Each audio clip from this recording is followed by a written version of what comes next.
What's going on, everybody? Welcome back to another episode of the FF Ballbusters podcast. Thank you for joining us. My name is Eric. That's my co host, Will, and we are going to be talking 6 must-draft players for fantasy football this year. With drafts coming up, I'm very excited to get into this video today. But before we get started, Will, how you doing this morning, man?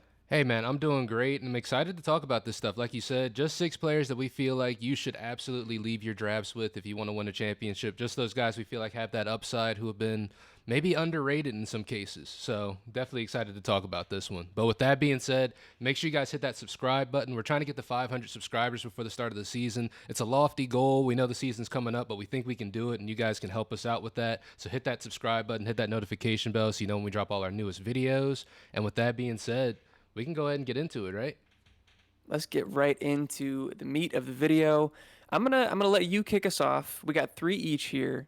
Who is your number one must-draft player for 2023? So somebody I feel like is going criminally underrated right now in drafts is Mr. Joe Mixon of the Cincinnati Bengals. Now, I feel like his fantasy value should just get a slight boost this year, just off the fact that Samaje Perine is no longer there. He's now with the Denver Broncos, and they didn't really bring in anybody that can contest behind him. They drafted, or did they draft Chase Brown? Was Chase Brown drafted? Yeah, I'm thinking of Sean Yeah. Tucker. They drafted Chase Brown, but he's not really any type of competition. Chris Evans has been there, and he hasn't really been a guy yet. I forget the other guy, Trevion Walker. Williams. Williams. Yeah. See, I'm already forgetting his name. So I feel Irrelevant. like yeah, I feel like Joe Mixon is going to be able to perform. Right now, he's going as the RB16 in drafts, and I feel like the Bengals' offense primed to be one of the best in the NFL. They've got an improved offensive line, so just off of that alone, Mixon's numbers should benefit from that. And I feel like teams have been more afraid of Joe Burrow in the passing attack, not so much as the running game. So that should open things up more for Joe Mixon as well. In 3 of his last 5 seasons, he's topped 1,000 rushing yards. He increased his receptions in each of the last 3 seasons. And I just feel like he's somebody that should be going ahead of guys with unknown workloads like Aaron Jones or even Breece Hall, guys we don't know how much they're really going to get a whole lot of play. We know Joe Mixon's the RB1 here. And he should be going like the middle of third rounds in a lot of 12-team leagues. And I feel like he has a lot more value, especially now that he's catching a lot more passes in PPR and half PPR formats. Yeah, absolutely agree. People I think, are a little bit scared away because of some of the legal issues that are looming over his head, and also the possibility that he wasn't going to be on the team this year. But that's completely out the window now. He's locked in to basically the same situation that led him to finish as the RB4 2 years ago and the RB8 last year. It's hard to argue with that. I think he's, like you said, criminally underrated, and I'm excited to see what he can do in 2023. For me, I'm also going to lead off with a running back that's going in a very similar range, maybe just slightly ahead of Joe Mixon right now. But that's going to be Jamir Gibbs, currently being drafted as the RB13, right around the 3-4 turn, according to Fantasy Pros ADP, and even later than that on Sleeper and Yahoo. But after the shakeups to the running back position that we've seen, with JT's offseason drama, Dalvin Cook signing in New York, Zeke in New England, and stuff like that, that's led me to move Jamir Gibbs all the way up to my RB8. I'm in love with the value that you can get here at the end of the 3rd round, and the probability of success for running backs drafted in the 1st round, regardless of talent or prospect eval, is nearly a guarantee. He's in that same category of guys like Saquon, McCaffrey, Zeke, and Gurley in terms of draft capital, and that's going to mean success immediately once he steps on the football field. It's also important to note for those that are worried about his size and what that's going to mean for his rushing total. A target is worth 2.5 times more than a rush attempt when it comes to fantasy. I think that's important for people to remember. And this is a stat that I've seen mentioned a bunch throughout the fantasy industry, but I think it's important that we continue to bring it up. If you were to project Gibbs for only 125 carries, which I think is underselling it, I think he's going to exceed that, and project him for 70 targets, again, probably an undersell. These are all, safe numbers. That would be equivalent to him getting 335 carries based on the value of a target. The only 2 running backs to exceed that number last year were Josh Jacobs and Derrick Henry, both finishing inside the top 3 at the position. So I think that his probability of success based on those numbers alone is incredibly high, and that doesn't even take into account the offensive environment that he's going to be in. He gets drafted to a Lions team who was a top 5 offense in the league last year, and probably has a top 2 offensive line in the league now coming into this season, With Jameson Williams suspended for the first 6 games, and maybe him not even really being that good once he comes back, who are they going to throw the ball to other than Amon Ra and Jamir Gibbs? And, a little sprinkle of Sam Laporta. But yeah, that's my argument for Jamir Gibbs. I couldn't be more excited for what he's going to bring to the table this year. No, I love that argument, and I even feel like that's kind of a floor argument as well, because that 70 Yeah, targets is just based off of what DeAndre Swift was able to do these past couple of seasons, and that's with right. DeAndre Swift not being healthy for the entirety of the season. So that's actually super exciting. I love that pick as well. Yeah, completely agree. But with that being said, let's get into your second must draft player here for the 2023 season. Yeah, my second must draft player for the 2023 season is Mr. Keenan Allen of the Los Angeles Chargers. I know he struggled to stay healthy last season, but in the 8 full regular season games he played, he racked up 60 catches, 675 yards, and 4 touchdowns. That's the 5th best catch rate in the NFL, 74.2% among wideouts with 50 targets. And across the season, if he were to play a full season, I would have extrapolated to about 128 catches, 1,434 yards, and 8 touchdowns, which would have put him in elite company. So at this Yeah. point in his career, injuries are more of a concern than points per game stats dropping for Keenan Allen. At this point, his role in this offense is solidified. This isn't to say that he's top 12 locked if he plays the entire season, but it is to say that as long as Keenan Allen's body's able to hold up, he'll operate in 2023 in a target-friendly offense. He has great hands and a phenomenal passing offense where Justin Herbert managed to throw for 4,739 yards last season. He topped 5,000 the year before. With Kellen Moore being there, we only expect those numbers to go up along with the quality of those targets. So as long as he's going to keep throwing the ball and keep throwing the ball well, Keenan Allen is going to continue to be featured prominently until he falls off, which he hasn't shown any signs of yet. Yeah, absolutely. I love this pick. You mentioned there are concerns with the injury and the age and stuff like that, but yeah, he hasn't fallen off on film. He hasn't fallen off according to reception perception. He looks great. The offense is going to be much improved. Hopefully, the health of everybody else involved will improve the efficiency, like you mentioned, of all the targets. So yeah, big things coming for the entirety of the Chargers, but especially Keenan Allen this year. Absolutely. This is funny. These are fairly similar must draft guys in terms of their situation. Same way that we had with the 2 running backs at the top. But I have another concerning age wise and injury wise player here as my must draft player, second on my list. That's going to be Darren Waller. Okay. He's currently being drafted as the tight end 6, but he is my tight end 3 coming into this year, right behind Kelsey and Mark Andrews. Am I worried about his injury history? Absolutely. But at the tight end position, where like the tight ends 7 through 17 are basically the same player to me, I don't mind taking a shot on a guy like Waller, who I believe truly does have league-winning upside, and then drafting a guy like Tyler Higbee or someone similar who's going to have solid production late in the draft to kind of fill in when needed. Um, so some stats here to back up why I like Darren Waller so much for this year. Daniel Jones has targeted tight ends extremely heavily so far throughout his career.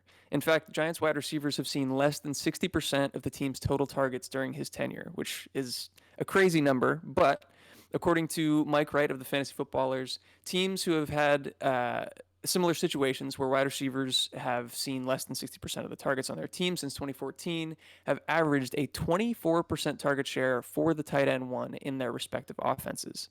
Of those 19 offenses to do that, all 19 of those tight ends have finished inside the top 5. That's a lot of data that we're basing this off of. And Darren Waller is incredibly talented, so I see no reason why he wouldn't be able to fit that mold. And we've seen him do that himself on multiple occasions throughout his career with the Raiders. And to give even more context to this, the Giants wide receiver core is filled with names like Darius Slayton, Paris Campbell, Isaiah Hodgins, Sterling Shepard, Wan'Dale Robinson, Jalen Hyatt, and company. Darren Waller is undoubtedly the best receiver on this team. And so if you can get a team's top target at a onesie position like tight end, where their production is even more difference making in the 6th round of drafts right now, I'm smashing the draft button all day long. I 100% agree with that. I love that pick. It's one of my favorite picks as well. And also just the fact that the Giants have kind of been showing us how they're going to use Darren Waller in this preseason as well. Just about every drive he's been out there with like a 40% target share and up. Yeah. So Yeah. I'm very excited for Darren Waller going forward. And with that being said, I'm going to get into my last must draft guy I've got on my list. And it's a bit of a surprise. One I'm taking more of a shot on is Mr. Jahan Dodson of the Washington Commanders. Now, stick with me for a little bit because I know it's the Commanders, but Jahan, he lost a significant portion of his rookie season due to a hamstring injury last year. He posted 12 receptions, 152 yards, and 4 touchdowns on 22 targets weeks 1 through 4, which was good to be the wide receiver 28. When he returned to action week 10, he averaged 2.9 catches on 4.9 targets for 46.4 yards and zero point 0.4 touchdowns, which isn't great. But remember that Washington was also limiting his usage. He was coming off that injury. They kind of wanted to make sure he was good before they gave him full ramp up. And when they did, from week 13 on, playing with 3 different quarterbacks, mind you, he was the wide receiver 17 in points per game with 14.7 points per game, and 21st overall on 21 of 35 for receiving for 344 yards and 3 touchdowns. And he set team highs in target share with 23.8%, and he had an air yard share of 34.8%, which was 15th in the NFL at the time. So with that being said, I like to take things like momentum at the end of the season into account going into the next season. Usually how players are being used more, towards the end of last season is how they're going to start getting used more towards the beginning of a season to start out. Their role is solidified. And especially now that Terry McLaurin is dealing with some injury issues, he's dealing with turf toe, which could be a nagging injury throughout the season. Jahan may even need to be leaned on a little bit more. So he's somebody I'm looking forward to. Of course, it's going to depend on the play of Sam Howell. But so far this preseason, he's looked kind of sharp. He hasn't looked bad. So I'm not pessimistic about the situation as much as I was anymore, and I'm willing to take a shot on a guy like Jahan Dotson that you can get late in the draft that could produce. I love this pick. This is so exciting for me. We're as Commanders fans, I don't think we're like anti-biased. We're so against Commanders players normally because we know what they've done for us in the past. But yeah, I couldn't be more excited for Jahan Dotson this year. Like you mentioned, when he was healthy, led the team in target share over Terry McLaurin in 2022. And so this year, I would expect a lot of the same, but even more so because of that turf toe injury that you mentioned that's probably going to limit Terry's ability to stay on the field, and even when he is on the field, to be that crisp route runner that makes him such a great receiver. Absolutely. So yeah, very exciting things for Jahan Dotson. We'll get into my last player on the list here, another wide receiver as well. It's going to be Tyler Lockett. This might come as a little bit of a surprise to those who have been watching us throughout the offseason, because of the Seattle wide receivers, the one that I've probably hyped up the most so far has been JSN. But we just found out recently that he broke a bone in his wrist. He is yet to get the surgery. And so based on the normal timeline for recovery, along with Seattle's schedule, it seems most likely that he won't return until after the team's week 5 bye. So he would be back, not at the earliest because we could see something crazy, but I expect him to be back around week 6. And while I still like JSN, this injury is definitely going to slow down his momentum and likely delay his breakout until deep into the season. Rookie receivers typically take a while to become significant producers, even without injury. And so looking into the Seattle wide receiver room after this injury happened made me realize that I was probably undervaluing Tyler Lockett regardless of that injury happening at all. So depending on where you look at ADP, Lockett is being drafted between the wide receiver 25 and wide receiver 30, on average wide receiver 27, and yet he's finished as a top 15 wide receiver for 5 straight years. He's now 30 years old and will play most of this season at age 31. So some might question whether he's approaching that age cliff. I don't think that's the case. According to Matt Harmon's reception perception, Lockett had one of the best years of his career last year. He finished in the 96th percentile versus man coverage and 86th and 84th, respectively, versus zone and press.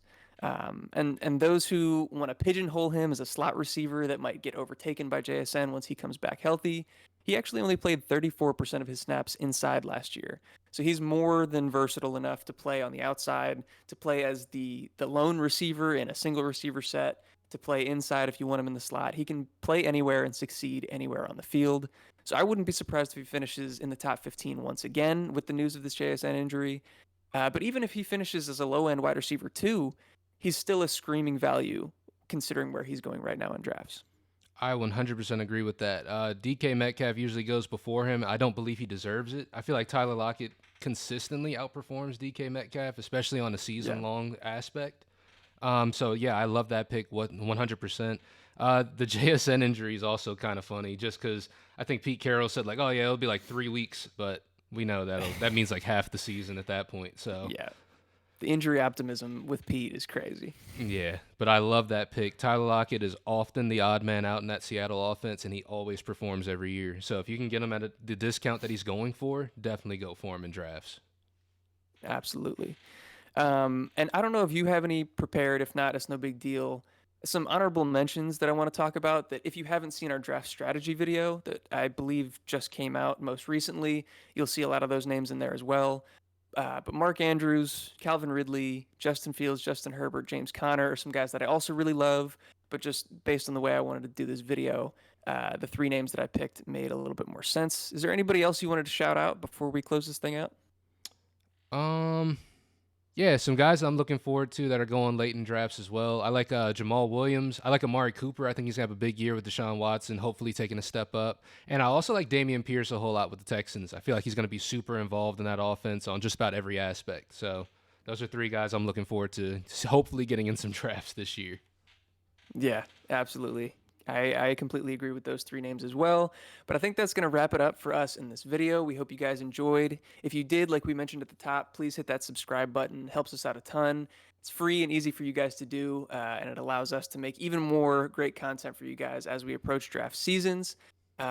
But yeah, hit the subscribe button, hit the like button, comment down below who your must draft players are. If you think we missed out on anybody, if you disagree with any of the must draft players that we included in here, we would love to talk to you and engage with you over there. And if you want an even deeper, kind of more engaging conversation, you can check the link in the description below for our Discord, where we can, talk to you there. You can talk to the other people that are part of our community already, and yeah, just kind of be part of the team, have a good time. But yeah, Will, you got anything else left to say to the people?